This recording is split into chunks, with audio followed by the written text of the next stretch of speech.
ஸ்ரீ பிரம்ம சம்ஹிதை 2ஆம் வசனத்தின் விளக்கத்தின் 4ஆம் பகுதி.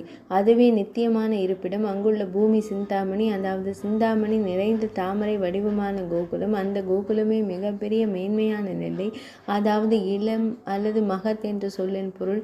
மகா பகவான் ஸ்ரீ கிருஷ்ணரே அவர்களுடைய நிலை அல்லது இருப்பிடம்.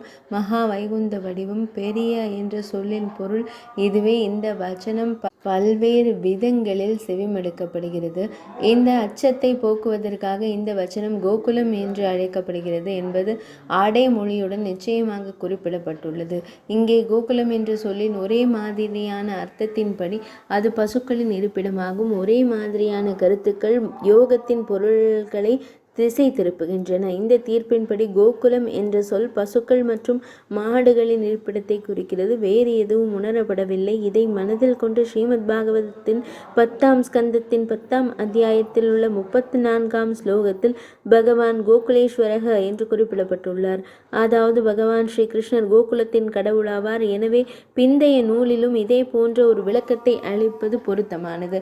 கோகுலதாமம் நந்தர், யசோதா முதலானோருடன் பகவான் ஸ்ரீ கிருஷ்ணர் வசிப்பதற்கு தகுதியானவர், அந்த தகுதியான இடமாகும்.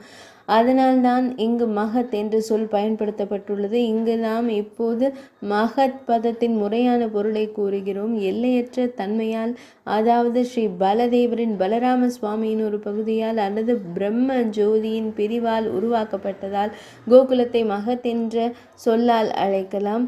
அல்லது எல்லையற்ற பகுதிகளை கொண்ட ஸ்ரீ பலராம சுவாமி வசிக்கும் இடம். அதனால்தான் கோகுலம் ஒரு சிறந்த இருப்பிடமாகும். கோகுலம் என்று அழைக்கப்படும் அதே 1000 இதழ் தாமரை மலரின் செவி மடலின் நடுவில் பகவான் ஸ்ரீ கிருஷ்ணர் தோன்றியதால் கோகுலம் சிறந்த இருப்பிடம் என்று கூறப்படுகிறது. இது ஸ்ரீ பிரம்ம சம்ஹிதையின் 2ஆம் வசனத்தின் விளக்கத்தின் 4ஆம் பகுதி இனிதே நிறைவடைந்தது.